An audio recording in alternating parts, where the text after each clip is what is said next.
संबंध। दुर्योधन के द्वारा अपने पक्ष के महारथियों की विशेष रूप से पितामह भीष्म की प्रशंसा किए जाने का वर्णन सुनकर अब संजय उसके बाद की घटनाओं का वर्णन करते हैं। तस्य संजनयन् हर्षं कुरु वृद्ध पितामह सिंहनादं विनद्योच्चैः शंखं दद्मौ प्रतापवान। कौरवों में वृद्ध बड़े प्रतापी पितामह भीष्म ने उस दुर्योधन के हृदय में हर्ष उत्पन्न करते हुए उच्च स्वर से सिंह की दहाड़ के समान गरज कर शंख बजाया। प्रश्न, इस श्लोक का क्या भाव है? उत्तर, भीष्म पितामह कुरुकुल में वाल्मीकि को छोड़कर सबसे बड़े थे। कौरवों और पांडवों से इनका एक सा संबंध था और पितामह के नाते ये दोनों के ही पूज्य थे, इसलिए संजय ने इनको कौरवों में वृद्ध और पितामह कहा। अवस्था में बहुत वृद्ध होने पर भी तेज, बल, पराक्रम, वीरता और क्षमता में ये अच्छे अच्छे वीर युवकों से भी बढ़कर थे, इसलिए इन्हें प्रतापवान कहा है। ऐसे पितामह भीष्म ने जब द्रोणाचार्य के पास खड़े हुए दुर्योधन को पांडव सेना देखकर चकित और चिंतित देखा, साथ ही ये भी देखा कि वे अपनी चिंता को दबाकर योद्धाओं का उत्साह बढ़ाने के लिए अपनी सेना की प्रशंसा कर रहे हैं और द्रोणाचार्य आदि सब महारथियों को मेरी रक्षा के लिए अनुरोध कर रहे हैं, तब पितामह ने अपना प्रभाव दिखलाकर उन्हें प्रसन्न करने और प्रधान सेनापति की हैसियत से समस्त सेना में युद्धारंभ की घोषणा करने के लिए सिंह के समान दहाड़ मारकर बड़े जोर से शंख बजाया।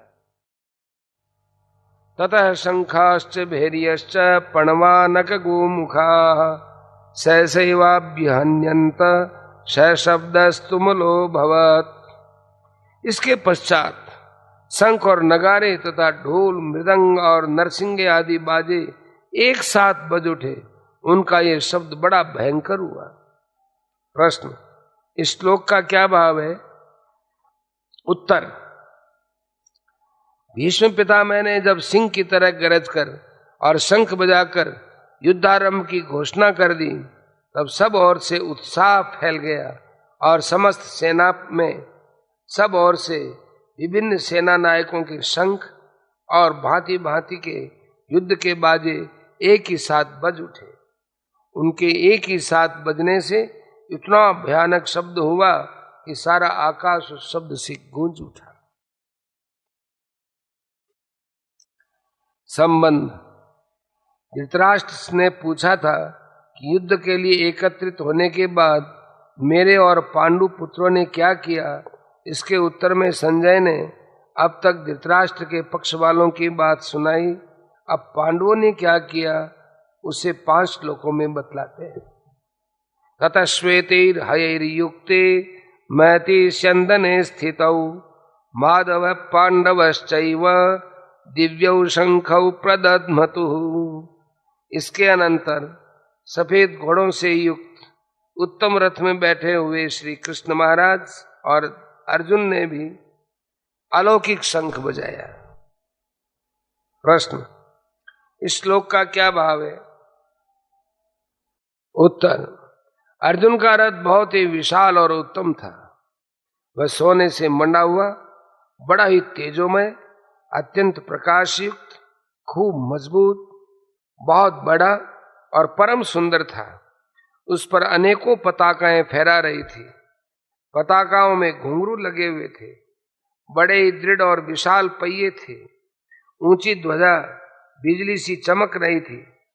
उसमें चंद्रमा और तारों के चिन्ह थे और उस पर श्री हनुमान जी विराजमान थे। ध्वजा के संबंध में संजय ने दुर्योधन को बतलाया था कि वे तिरछे और ऊपर सब और 1 योजन तक फहराया करती है।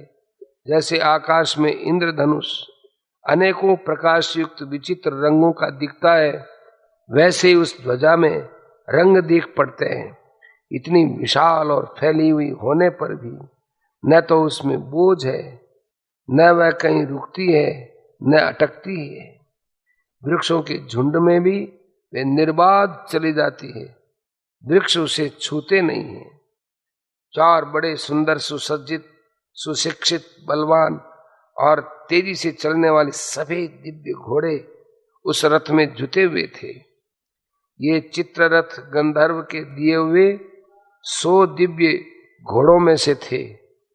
इनमें से कितने भी क्यों न मारे जाए, ये संख्या में 100 के 100 ही बने रहते थे, कम नहीं होते थे। और ये पृथ्वी स्वर्ग आदि सब स्थानों में जा सकते थे।